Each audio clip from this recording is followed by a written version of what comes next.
Joining us here on the Q&A is a Kentucky Spotlight this week here on Questions and Alcohol. We have Jason Brauner, co-founder and master blender for Buzzards Roost. Jason, thanks for taking some time out to talk with us. Thanks for having me, Jonathan. Good to see you. Yeah, I appreciate you taking the time and, hopping on here. Once we get technology all figured out, I like to joke sometimes it works better than others, but we're here to talk a little bourbon, little whiskey. But before we go all the way in there, can you tell a little bit about yourself and kind of how this craziness that is Buzzards Roost came to be, or at least how you got into this world? Sure. Well, born and raised here in Kentucky, and been in the restaurant business for a long time. Started first restaurant when I was 21. That was like a little pizza place, and I decided to do this place called Bourbon's Bistro in 2005. So kind of got into the bourbon game then. My family, I've always kind of been around it. Great aunt and uncle worked at National Distillery, which is in the neighborhood I grew up in. So kind of been around bourbon my whole life. But when I opened this restaurant, we were looking for kind of a theme, and me and my buddy decided to call it Bourbons.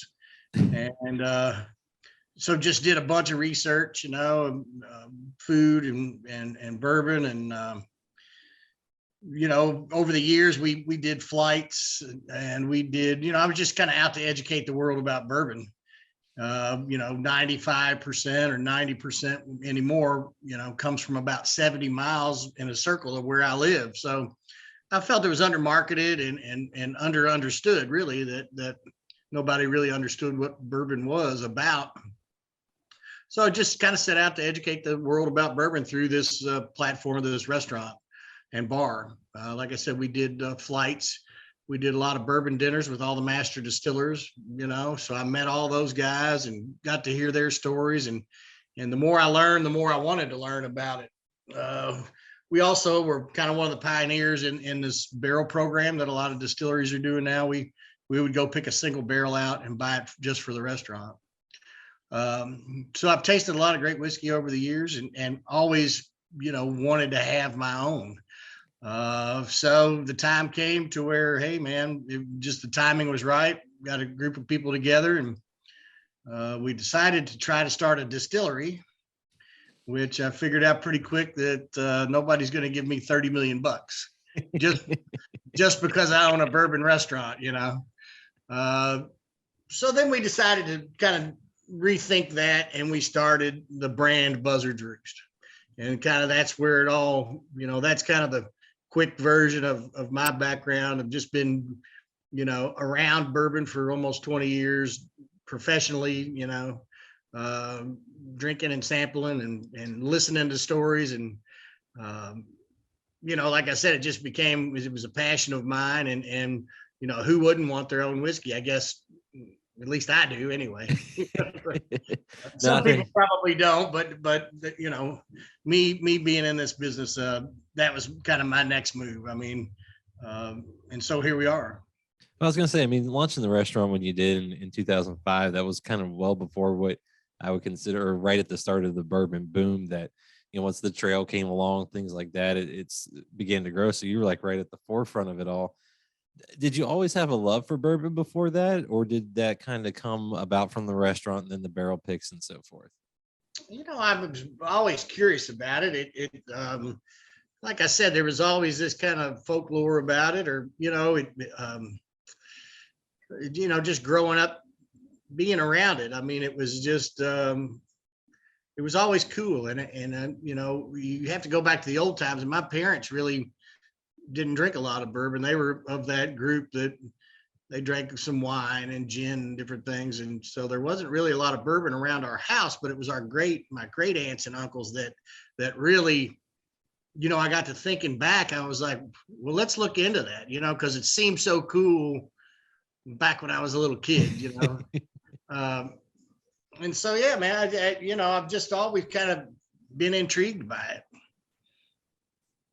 Well, and then you mentioned, obviously, as time goes on, you want to kind of spread out and do some more things. And, as folks if they don't know, this game is now a very expensive one. Maybe 5-10 years ago, it wasn't as expensive, but now to launch a distillery or almost anything, it takes a lot of capital. How did Buzzard's Roost come about? You kind of mentioned that you had the idea for the distillery, but that didn't work. But how did it end up, hitting the market here just, not that long ago? Yeah, well, got a group of people together that had a similar interest. Our CEO is Judy Hollis. She is retired from her first career, which was she was some worldwide supply chain for Wendy's and KFC, and did a lot of stuff, corporate wise. So I'm not really good in a classroom setting, is what I call it. I'm not. I've run my own business since I was 21, but nothing like this, where relationships but Judy, I actually met her through the restaurant. We went and did a barrel together. They liked whiskey. So, and she was retired and said, would like to work with us somehow. And so she became the CEO, and a good friend of ours now that was a friend of hers is Phil Waitley. He's actually over in England. So, and then we rely heavily on Independent Stave Company for what we do. So I've made a good relationship with their barrel research guy, and his name's Andrew Webrink. So he's really helped us on developing our product, developing our brand, as far as what makes us different from some other corporation that sources whiskey. Well, and then the name, to me, I find that unique. How did you guys come up and settle upon Buzzard's Roost? Well, the whole thing is, we're all about innovation as far as the rebarreling goes, and different ways that we treat our barrels. But I'm a traditional guy as far as how whiskey goes, and I didn't want to take any shortcuts. We don't use smaller barrels, and time is time for bourbon and whiskey. It's hard to get around it. So we do this innovation, but I'm traditional in the way I wanted to do things. So, and I also wanted an old sounding name, but I didn't want to revive an old label. Mm-hmm. So I wanted my own label that sounded like it'd been around for 100 years, and so we were actually took that distillery part all the way to, we had a farm we were going to buy. We had it all laid out, 13 warehouses, 36-inch still, old farmhouse out in Waddy, Kentucky. And the road bordering that farm was Buzzard's Roost Road. So had the farm gone through, had the distillery gone through, it would have been Buzzard's Roost, distillery because of that road. And I just thought that was really cool. I get this picture in my mind of this moonlit silhouette of just some buzzards overlooking watching a warehouse of whiskey, just kind of keeping watch over it. So that's just where it came from. I wanted it, and it just fit every bill that I wanted. It was kind of difficult when I went to the partners and said, I want to call it Buzzard's Roost, because, it doesn't always bring this picture that's in my mind to everybody else's mind. But I think we did a really great job with the label. Rick did a wonderful job with our label, and there it is.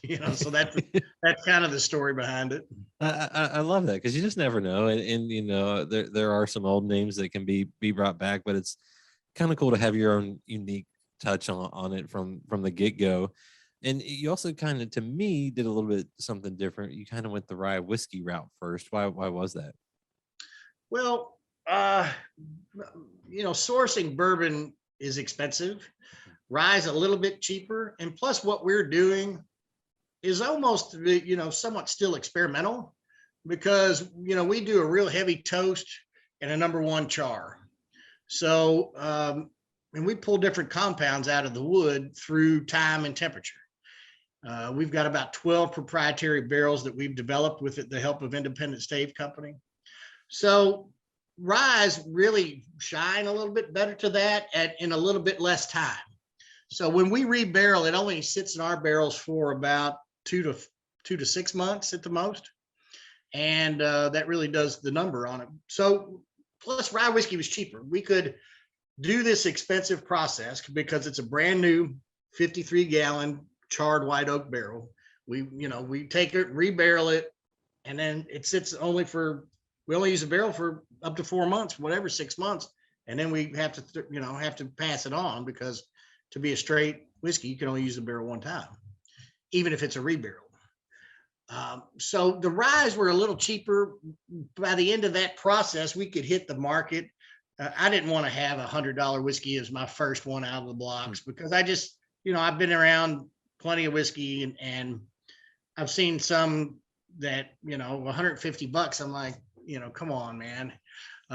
It's just not worth it. And I didn't want to be in that crowd, So we kind of refined our process, and then we did finally add a bourbon, and it's still under $100, which I'm kind of proud of. And even like I said, we have a very expensive process, but we're making it work. Well, I was going to say, you just kind of launched that first bourbon, and as anyone knows, it's getting harder and harder to find good bourbon, good whiskey on the market, or at least at a reasonable cost, so to speak. Right. But launching the bourbons and moving to Bardstown, how did that come about? Well, we started out very small with our friends at the Neely family distillery. Royce really helped us get off the ground with our first small batch and single barrel. Kind of outgrew that pretty quick. Moved to Kentucky Artisan Distillery, where they again were another step in our evolution of great guys to work with. Jade and Chris over there, just wonderful guys to be around, and they helped us even grow more. And we kind of got to a next step to where we moved to Bardstown Bourbon Company, to where we were big enough to where they would welcome us in, and hopefully that's our state of growth from here forward for now, that Bardstown Bourbon Company has really helped us out. But all those guys along the way really helped us in phases, from becoming minuscule to we're still a small brand, but we have a real potential of growing, especially this next year. Well, and you guys do some new things. You talked about having new ideas, new techniques. I know you even partnered with Against the Grain, the brewery in Louisville, for a release and kind of a little bit of collaboration. Why does that stuff kind of call to you? I think it's, well, and I guess going back to the ryes, I was never a rye drinker, because ryes are great for cocktails and things, but I couldn't find myself sitting around sipping on a rye. Love sipping bourbons, and it's usually on ice or just neat. And I told the guy at Independent Stave Company, I was like, if we can come up with a rye that I would enjoy sipping, then we've really done something. So just I love the ryes, but obviously bourbon's in my blood. I always call my ryes a bourbon drinker's rye. Mm-hmm. And I think I got off on a tangent. I don't think I answered the question. What was it again? I mean, trying those new ideas and new techniques. I mean, Like I said, even partnering with folks like Against the Grain. Mm-hmm. I mean, it's just pretty cool what these barrels can do and what the technology is. Like I said, I'm a traditional guy as far as putting whiskey in a bottle or whatever, but this barrels treatment's it's really cool. We've done it with beer. We've got a peated rye, if you've seen that, where we smoke the barrel with peat. We're coming out with a cigar rye, to where we've taken, we removed the peat. Instead of peat, we used Kentucky tobacco and smoked the barrel with Kentucky tobacco. So you're going to get this real smoky, tobacco-y finish on it, just kind of like the peated. And it's just neat to really, and like I said, it's not like putting it in a port barrel or something where you know what you're going to get out of that. This is just total barrel treatment. If I've talked to many master distillers over the years, and some will say 80, but 70%, at least 70% of the flavor comes from the barrel. So if we're sourcing and everybody else is sourcing, we all know who is and who isn't, whether they want to say it's proprietary or not. We're very wide open about what we do, except I can't tell you how we do our barrels. But the rest is, if we're buying some juice from MGP and everybody else is, how do we make ours different? And so when you think of 70% of the flavor comes from the barrel, that's almost where we started to kind of reverse engineer things to like say, how can we change this without changing the way whiskey's been made, So it's really just the technology of the barrel of using a number one char, which most people, back then didn't have the technology to see what extractives are coming from the wood, so they use a 3 and 4 char, and there's nothing wrong with that. Our one char is just, it's a little bit different. And the way we, like I said, with time and temperature, and manipulate's not a good word, but we do, let's say we caress that barrel and we're very coercive about bringing these flavors out of the wood. I like how you said that, but I mean that is how things go, and sometimes it's cool to see where innovation comes from, and to your point, you basically had a thought of how do we change things up so we're not just putting the same stuff out as the other guys, and I love to see that. And you kind of touched on it, that you're hoping for a big year. What's next for you all in 2022 and beyond? Well, we're so as of now we're in 2 states, which is Kentucky and Massachusetts. And as of the first of the year, we will be legal to sell in Ohio, New Mexico, and then those are the first 2 states probably in the first quarter. And then probably by the end of next year, we should be in roughly 10 more states. So you guys have a lot more to share, and how do you guys kind of build up to that? Because obviously with more states means more product that's needed. Yeah, well, thank goodness Judy, she's been our number one fundraiser as well.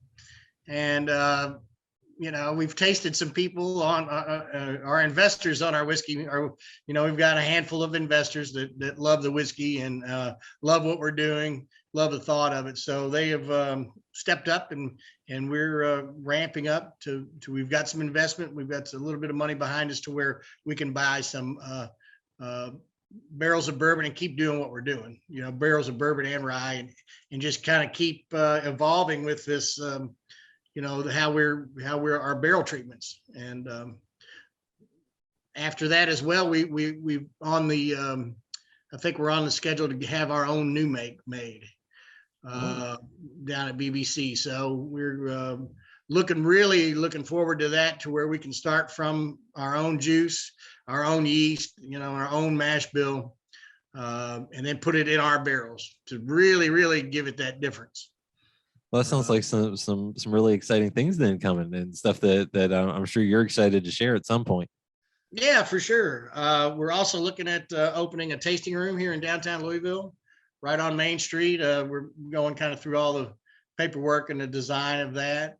We may even buy a little experimental still. So I'll be getting a little closer to the still, and then we'll really get into it. Then the fun begins. That's when the fun really starts. So but it's just thankful for being able to do this, and our investors, and it's just a thrill for me to get up every day and do it. Well, it sounds like you guys have some awesome stuff coming, and just to hear the story and hear how you guys are doing things different, but in your own way. I love that. And I appreciate you sharing some time to talk about Buzzard's Roost, and just also your love of bourbon and whiskey, Jason. I appreciate it. Yeah, Jonathan, like I said, it's all about what's in the bottle. We'll make money one day, I guess. But we really do care about what goes out. So thank you for having me. I mean, it was I've talked bourbon all day long. And I can listen all day long, and I do appreciate it. And we'll have to do this some point down the road. Sounds great, man. Look forward to it.